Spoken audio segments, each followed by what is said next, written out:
नमस्कार साथियों, मैं डॉक्टर दिनेश कुमार पांडे।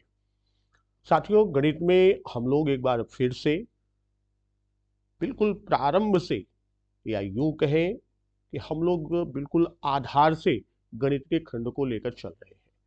और आज पहली वीडियो में हम लोग संख्या पद्धति और संख्या पद्धति के अंतर्गत दार्शनिक प्रणाली क्या है, स्थानीय मान क्या है और अंकों से हम संख्याओं का निर्माण कैसे करते हैं या कैसे करेंगे।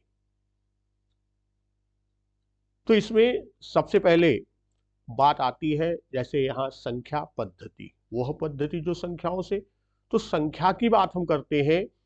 जब भी हम बात करते हैं किसकी, हम बात करेंगे संख्या।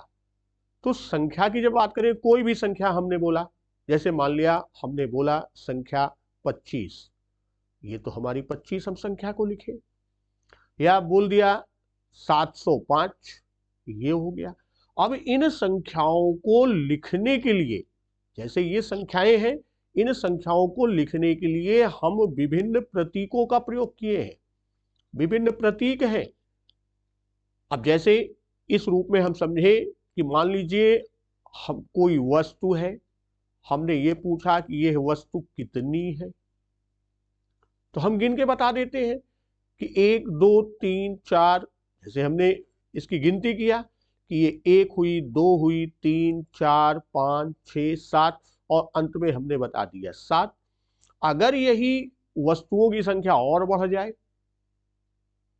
तो अब अगर इसको कहा जाए गिन के बताओ, तो ये तो 7 है, 8 9 10 11 12, यानी ये इन दोनों को अगर हम मिला के बात करें तो ये संख्या कितनी हो गई, 12 7 धन 5। तो यहां दो चीजें हमारे सामने आती हैं। कौन कौन सी दो चीजें हैं? एक है संख्या और दूसरा होता है संख्यांक, या इसी को आगे चलकर हम लोग सिर्फ अंक की बात करते हैं। तो संख्या और अंक दो चीजें हैं। तो कितनी वस्तुएं हैं का जिससे बोध होता है, संख्या को हम इस रूप में समझे कि कितनी वस्तुएं हैं, कितनी वस्तुएं हैं का जिससे बोध होता है, उसको हम क्या कहते हैं, उसे हम संख्या कहते हैं। जैसे अभी हम लोगों ने देखा कि ये कितनी वस्तुएं हैं, मान लीजिए ये वस्तु एक एक वस्तु है, तो हमने कुल गिन के बताया कि कुल कितनी वस्तुएं हैं, कुल वस्तुएं 12 हैं। तो 12 यहां पर क्या हुई, 12 यह संख्या हुई। फिर दूसरी तरफ हम संख्यांक की बात करते हैं कि संख्यांक क्या है या अंक क्या है।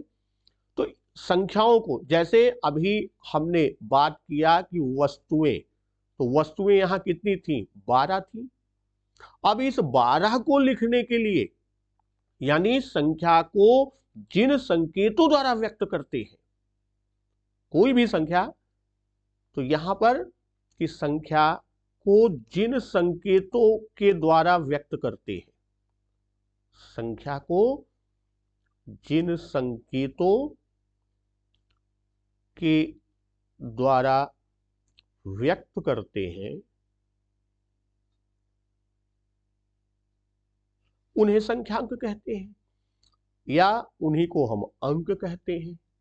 उन्हीं को हम क्या कहते हैं, उन्हें संख्यांक कहते हैं। या यूं कह दें कि संख्या को लिखने के लिए प्रयुक्त अंक। अब जैसे संख्या यहां पर कौन सी थी, संख्या 12 है, तो 12 को लिखने के लिए कौन कौन से अंक प्रयुक्त हुए, 12 को लिखने में प्रयुक्त अंक कौन कौन सा है, 12 को लिखने में प्रयुक्त अंक कौन कौन सा है। इसमें दो अंक हैं, कौन कौन, एक 1 है और दूसरा 2 है, यानी प्रयुक्त अंक 1 और 2 है। तो अब 1 और 2 ये क्या है, उस संख्या को व्यक्त करने के लिए संकेत हैं, या उन्हीं संकेतों को हम क्या कहेंगे, उन्हीं को हम अंक कहते हैं। या संख्यांक कहते हैं। वहीं 1 और 2 की सहायता से हम संख्या की बात किए, कौन सी संख्या? हमारी 12 है। अब जैसे हम इसी का एक और लेके चलते हैं, कुछ 1-2 संख्याओं की हम और बात कर लेते हैं। जैसे मान लीजिए संख्या है 371। अब 371 संख्या को लिखने के लिए कौन कौन से अंक प्रयुक्त हुए हैं? 1, 3 और 7। या इसको उसी रूप में लिखें कि 3, 7 और 1 का प्रयोग किया गया। 905 की बात करें तो इसमें 0, 9 और 5 इन संकेतों का प्रयोग हुआ। तो अब यहां बात आती है कि सबसे पहले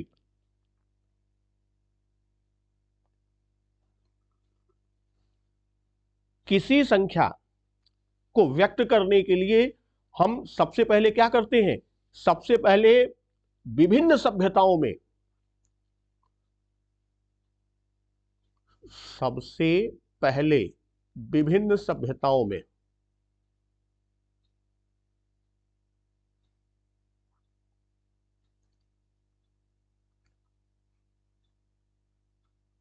एक से 9 तक की संख्याओं का प्रयोग किया गया, के लिए संकेत का प्रयोग किया गया। संख्याओं के लिए संकेत का प्रयोग हुआ, संख्याओं के लिए संकेत 1 से 9 तक। अब यहां हमने कुछ उदाहरण लिया, जैसे देवनागरी लिपि है। देवनागरी लिपि में 1 से 9 तक का 1, 2, 3, 4, 5, 6, 7, 8, 9।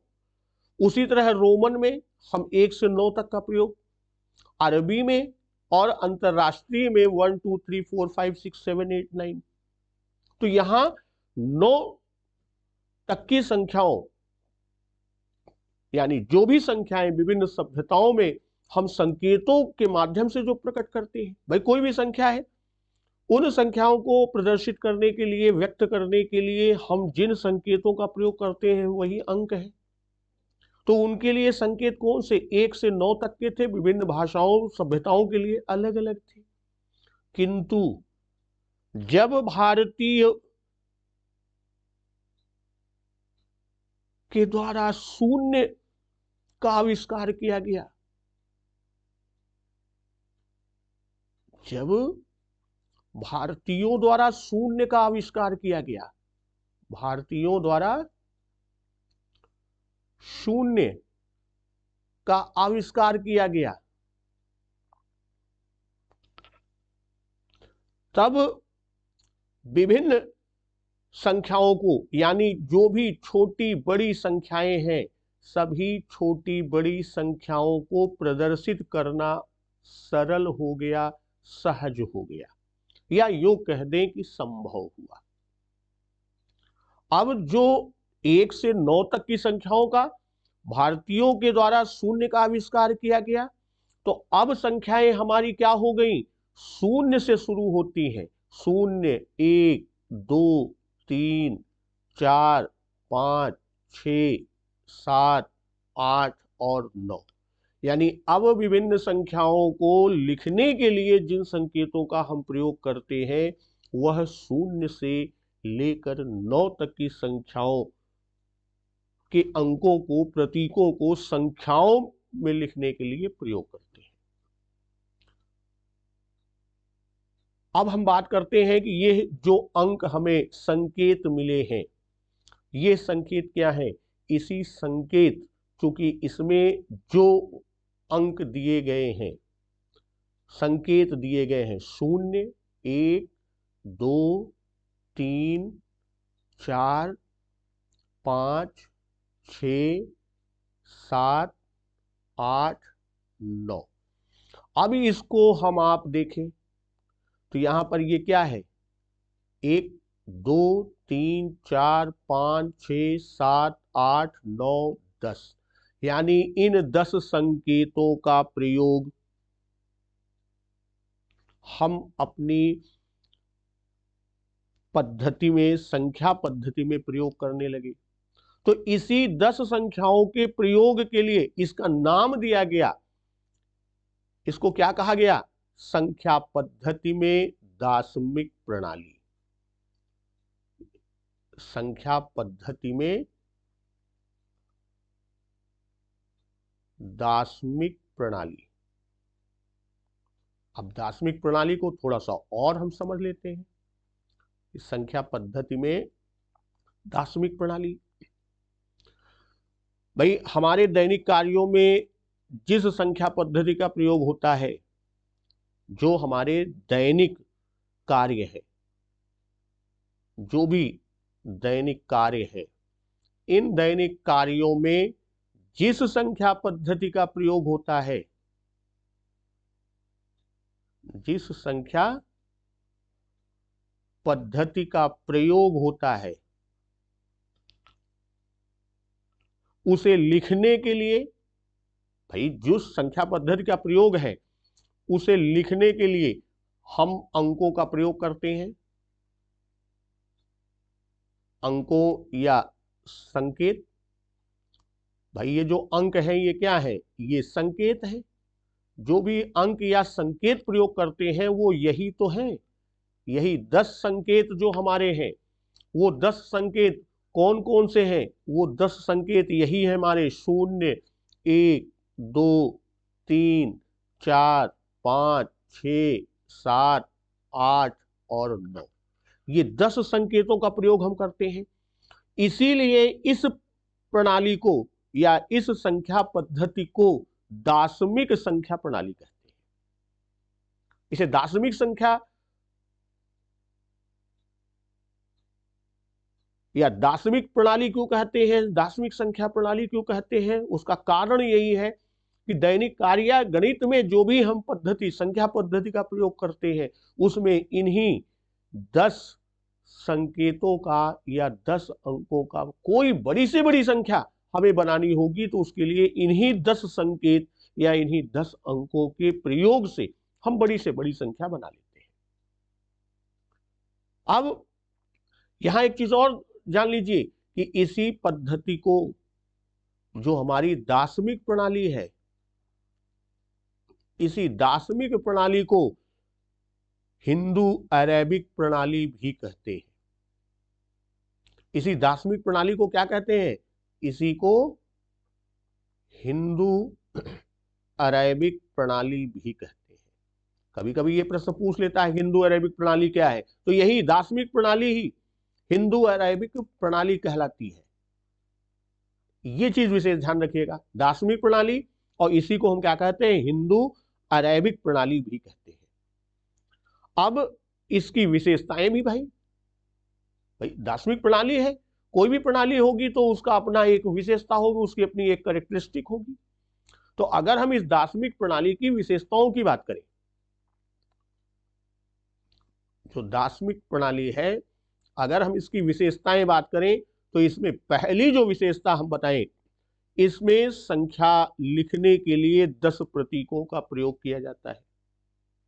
कोई भी संख्या लिखने के लिए, तो इसमें पहली विशेषता क्या है? कोई भी संख्या होगी, संख्या कोई भी, छोटी से छोटी, बड़ी से बड़ी, कोई भी संख्या लिखने के लिए हम क्या करते हैं? कोई भी संख्या लिखने के लिए 10 प्रतीकों का प्रयोग किया जाता है। लिखने के लिए 10 प्रतीकों का प्रयोग किया जाता है।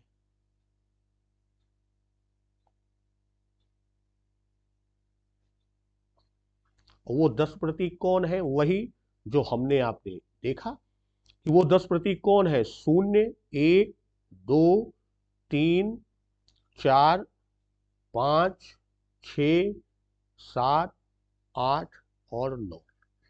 यही 10 प्रतीक से हम कोई भी संख्या लिख सकते हैं, कोई संख्या बना सकते हैं। दूसरी विशेषता, इसकी दूसरी विशेषता यह है कि दाईं से बाईं ओर, इसकी दूसरी विशेषता क्या है? कि दाईं से बाईं ओर भाई मान लीजिए कोई एक स्थानीय है, दाहिने से शुरू किए, इसके इधर बाईं ओर आएंगे, फिर उसके बाईं ओर आएंगे, फिर उसके बाईं ओर आएंगे, फिर उसके बाईं ओर आएंगे। तो अब इन गोलों में कोई एक संख्या हो सकती है, तो वही करें कि दाईं से बाईं ओर क्रमशः इकाई, दहाई, सैकड़ा, हजार, 10,000, दाईं से बाईं ओर इनको हम किस नाम से जानते हैं? क्रमशः इकाई, दहाई, सैकड़ा, हजार, 10,000, लाख, 10 लाख, इस तरह से संख्या आपकी आगे बढ़ती जाएगी। तो अब यहां जैसे सबसे दाईं ओर कौन सी संख्या है? सबसे दाईं ओर इकाई है। इकाई के बाईं ओर आएंगे तो वो क्या हो जाएगी? वो दहाई हो जाएगी। दहाई के दाईं ओर आएंगे तो वो हजार हो जाएगी, सैकड़ा हो जाएगी, सॉरी यहां पर क्या हो जाएगा? सैकड़ा। और सैकड़े के बाद अगली संख्या हम जो लेंगे, बाईं ओर आएंगे, अंक जो होगा दहाई के बाद सैकड़ा, और सैकड़ा के आगे जब हम चलेंगे बाईं ओर तो वो क्या हो जाएगा? वह हजार हो जाएगा। तो ये तो इसकी एक दूसरी विशेषता है, किसकी? दार्शनिक प्रणाली की। अब तीसरी विशेषता जो कि और महत्वपूर्ण है, वो तीसरी विशेषता क्या है? कि इकाई से बाईं ओर सबसे दाहिने इकाई है, तो अब इसमें कि इकाई से बाईं ओर, इकाई से किधर? बाईं ओर। जैसे मान लीजिए सबसे दाहिनी ओर कौन सा अंक है? जो भी अंक है उसका स्थान पर, उस स्थान को हम क्या कहते हैं? इकाई कहते हैं। अभी इसी से हम लोग प्लेस वैल्यू, स्थानीय मान भी पता करेंगे, फिर जातीय मान की बात करेंगे कि एक ही अंक है, स्थानीय मान और जातीय मान में क्या अंतर है। तो अब ये कह रहा है इकाई से बाईं ओर, इसके बाईं ओर जब हम चलेंगे तो क्या होगा? क्रमशः जितना आगे बढ़ते जाते हैं, इकाई से बाईं ओर क्रमशः जितना आगे बढ़ते जाते हैं, यानी बाईं ओर बढ़ते जाते हैं, जितना आगे बढ़ते जाते हैं तो क्या होगा? तो उसके मान में कोई परिवर्तन होगा? उतना ही अंकों के मान में बढ़ते जाते हैं तो उसका प्रभाव क्या होगा? उतना ही अंकों के मान में,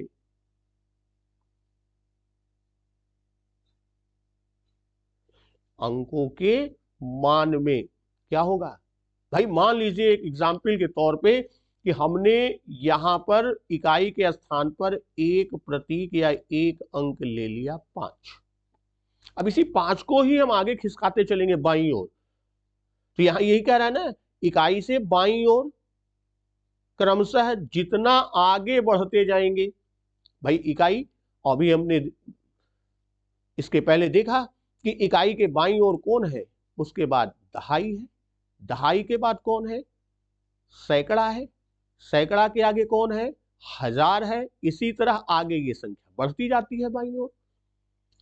तो अब ये कहता है बाईं ओर क्रमशः जितना आगे बढ़ते जाते हैं उतना ही अंकों के मान में 10 गुना वृद्धि हो जाती है।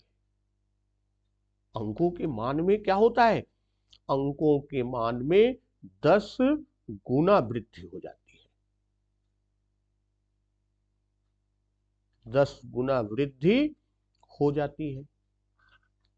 अब यहां पर हम देखते हैं कि जैसे इकाई पर 5 को रखा, एक अंक एक बाईं ओर और आगे की तरफ बढ़ाए, एक 5 यहां पर रखा, तो अब इकाई के स्थान पर 5 है, लेकिन वास्तव में इस 5 जो दूसरे स्थान पर है, दाहिनी तरफ से दूसरे स्थान पर है, उसका मान वास्तव में 5 गुणे 10 इकाई, यानी इस स्थान पर 5 का मान कितना हो जाएगा? इसका मान 50 हो जाएगा। उसी तरह इधर बढ़ाएंगे तो इसका मान दहाई के 10 गुना हो जाएगा, यानी यहां पर क्या हो जाएगा? यहां पर इसका मान जो दहाई का है, इस तरह से समझें कि 10 गुणे दहाई, और 1000 पर वही अंक जाएगा तो 10 गुणे सैकड़ा, फिर आगे जाएगा तो 10 गुणे 1000। यानी अपने पहले वाले से जैसे इकाई से वह दहाई पर गया तो इसके मान में कितना परिवर्तन आया, इसके मान में 10 गुना मान बढ़ा। फिर ये दहाई से सैकड़े पर जाएगा तो भी इसके मान में 10 गुना हो जाएगा, दहाई का 10 गुना। सैकड़े से 1000 पर जाएगा तो 1000 के स्थान पर जो मान होगा तो वह सैकड़े का 10 गुना हो जाएगा। तो ये इसकी दार्शनिक प्रणाली की एक विशेषता है। अब इसी के आधार पर हम स्थानीय मान की बात करते हैं। भाई यहां स्थानीय मान की हम बात करते हैं।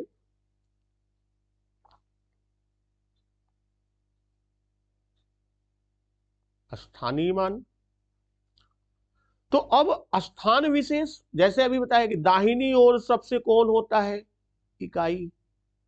इकाई के बाईं ओर कौन होगा, दहाई। दहाई के बाईं ओर सैकड़ा। सैकड़े के बाईं ओर 1000। 1000 के बाईं ओर 10,000, फिर उससे आगे लाख, 10 लाख, इस तरह आपका बढ़ता जाएगा। अब यहां यह कहता है कि कोई अंक है, मान लीजिए हम 1000 तक की संख्या का यहां लेके चलते हैं उदाहरण, कि हर स्थान पर हमने एक ही अंक 4 को रखा।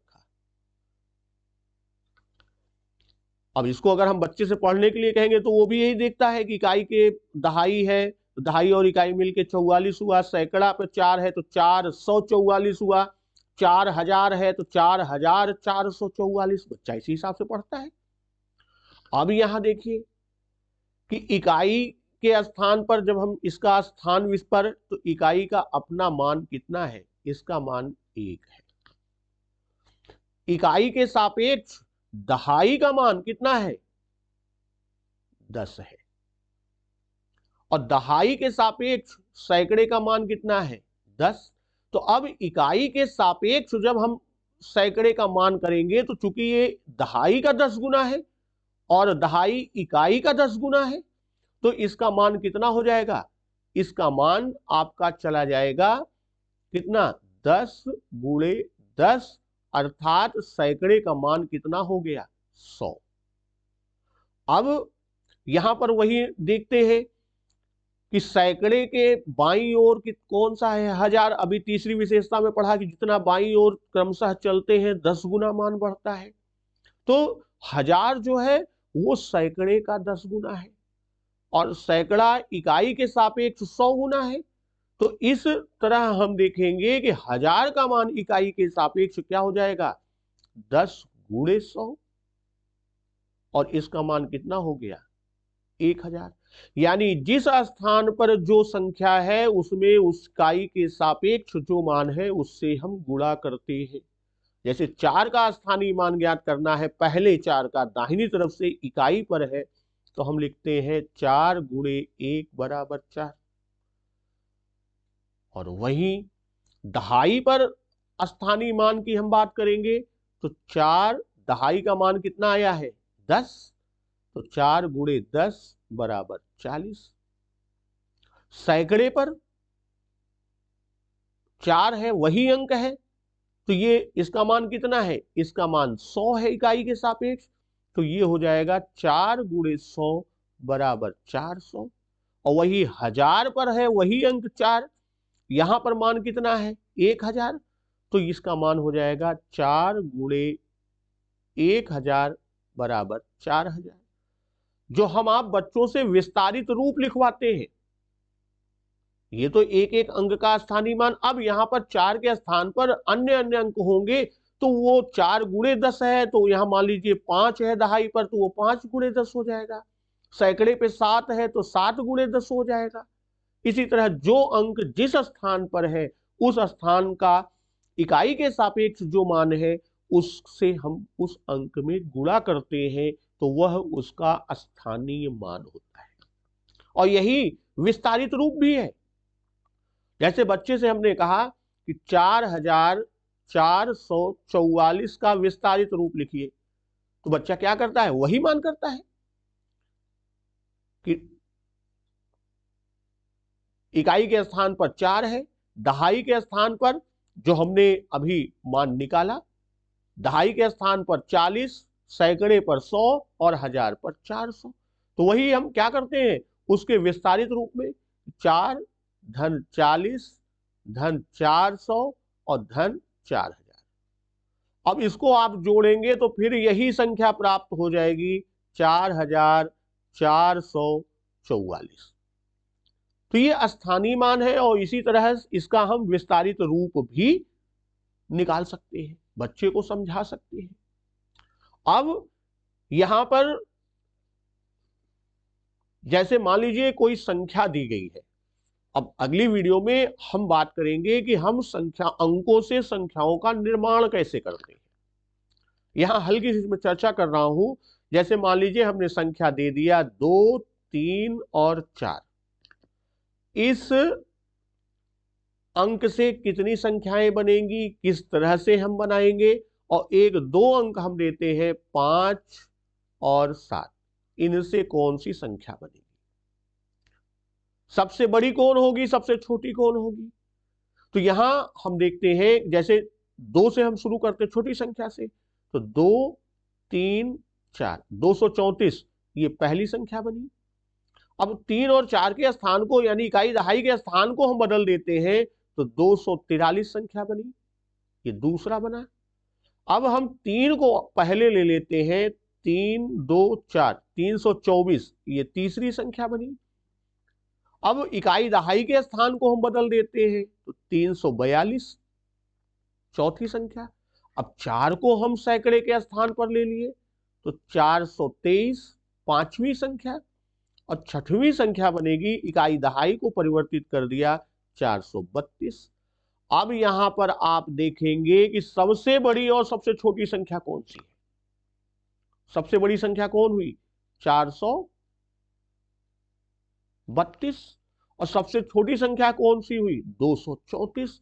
तो यहां इससे हम ये समझा सकते हैं कि जब हमें दिए हुए अंक से सबसे बड़ी और सबसे छोटी संख्या बनानी है तो सबसे छोटी संख्या बनाने के लिए